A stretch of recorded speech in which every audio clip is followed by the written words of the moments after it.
Toutes les chances françaises reposent désormais sur les épaules de Luc et Ludovic. Le premier match donne le ton de la compétition. Ludovic domine le Danois, mais le numéro 1 scandinave ne lâche rien et revient au score pour enfin gagner 3-2. Ça commence très mal pour la France. J'ai des bonnes occasions que je ne mets pas au fond et je me prends toujours les contres sur les ailes et je me suis pris jusqu'à 3-1. Après j'ai essayé de revenir, je suis revenu à 3-2, j'avais les occasions, mais niveau finition c'était pas ça. Pendant ce temps, Luc se balade face aux Suisses, un adversaire qu'il connaît à la perfection, et c'est avec une victoire 4-1 qu'il se hisse premier du groupe. Victoire 4-1, un début assez facile, j'arrive à marquer dans les 5 premières minutes. Après, il a une de bonnes occasions, j'arrive à mettre le deuxième, le troisième. Je me déconcentre un peu en regardant le match de Poyet, bon, je vois qu'il était un peu mal. Je me prends un contre, bon, bien joué quoi. Et bon, derrière je me reconcentre, j'arrive à en remettre un. 4-1, après bon, la fin du match elle était plus calme. Une belle victoire pour celui qu'on surnomme Lucio, un vieux routier de la PES League.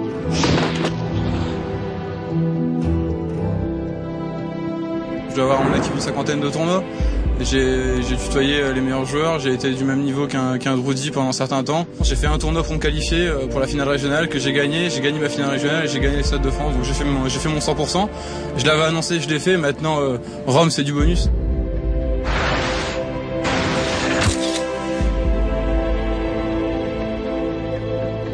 Je viens ici pour montrer bon déjà que PES tout le monde peut y jouer, même si je fais des études je peux encore me permettre d'y jouer moi, et c'est pour bien finir, pour laisser une bonne image de moi dans cette compétition. À mon avis ouais, ça risque d'être ma dernière grande compétition européenne, ça passera plus du côté plaisir que maintenant du côté objectif. Et jadis le sang a coulé dans le Colisée, ce soir c'est les manettes de mes adversaires qui vont saigner.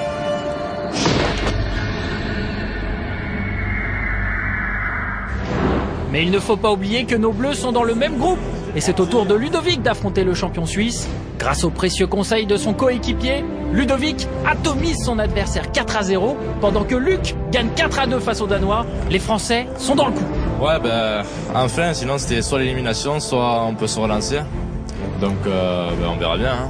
Ils ont le mental, ils ont le niveau de jeu. Franchement, à mon avis, ça semble quand même pas trop mal. On peut faire un bon truc. Hasard des tirages au sort, Ludovic et Luc s'affrontent pour leur dernier match de groupe.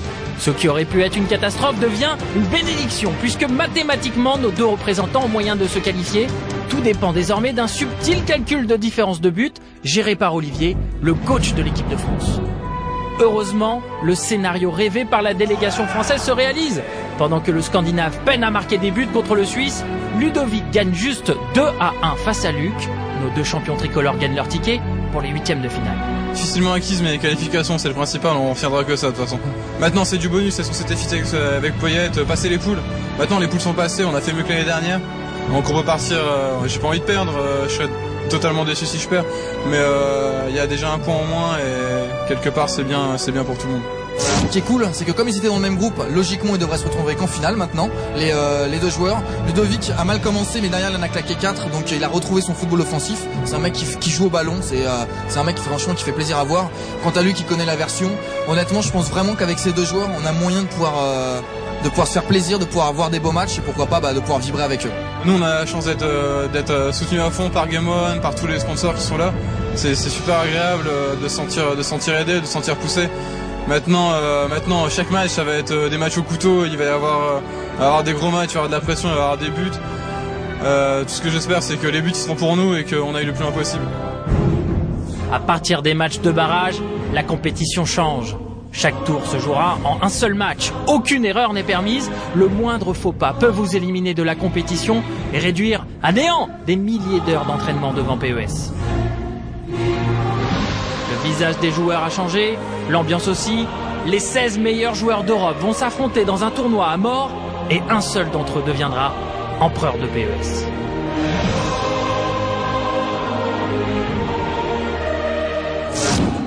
Et ces huitièmes de finale ont un goût de revanche, puisque Luc tombe contre le champion anglais et Ludovic contre le numéro 1 belge, deux joueurs qui ont contribué à l'élimination de Sébastien. Sébastien sera vengé, Ludovic en a fait le serment, et c'est pour son coéquipier qu'il joue ce match. Malgré son talent, le champion belge au prestigieux palmarès se casse les dents face aux attaques de Ludovic. Crochet, reprise de volée, frappe de mule sur le gardien. tout y passe. Une véritable démonstration de PES qui donne une victoire 4-1 pour la France. Poyette, tes impressions après ce match, tu t'es offert un vice-champion d'Europe de PES. Je savais pas. Tu viens de me l'apprendre, ça fait plaisir, hein, mais comme j'ai dit, maintenant j'ai plus de pression, j'ai plus rien à perdre. Donc maintenant on va jouer mon vrai jeu. C'est une Coupe d'Europe, c'est pas rien non plus. Donc ouais, il y a du niveau aussi. Il faut pas dire le contraire. Il a mieux joué, il était plus fort et je suis passé à côté du match. Il était plus fort, tout simplement. Sébastien est en partie vengé, mais il reste encore le champion anglais. Luc s'en occupe au cours d'un match serré. Il assassine son adversaire 2-1. Foncièrement, je sais pas dribbler, je suis pas un dribbleur. Je suis un gars qui va vite devant, je m'enflamme. Bon, après le match, il est pas volé. Je pense que sur l'ensemble du match, je mérite de passer. J'ai été plus efficace que lui.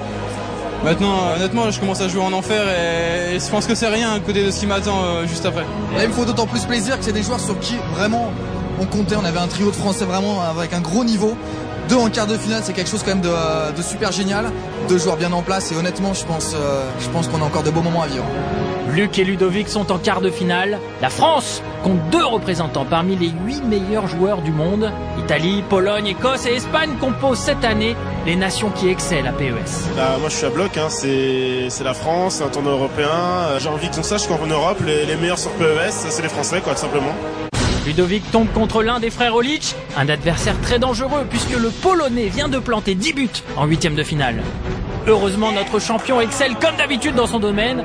Le visage du Polonais se passe de commentaires. Il prend une véritable leçon de football. 1, 2, puis 3 à 1. Ludovic est en demi-finale.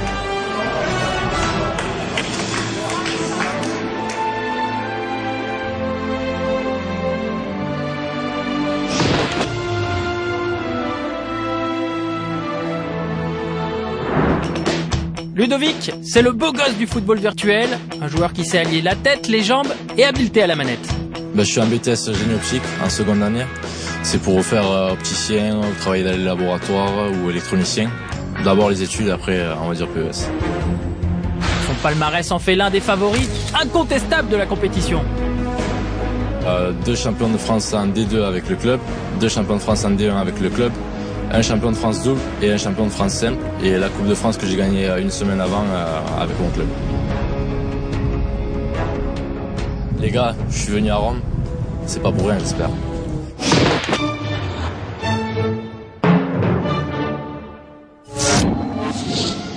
Pendant ce temps, l'Italien Parisi se qualifie sur ses terres avec son style si atypique.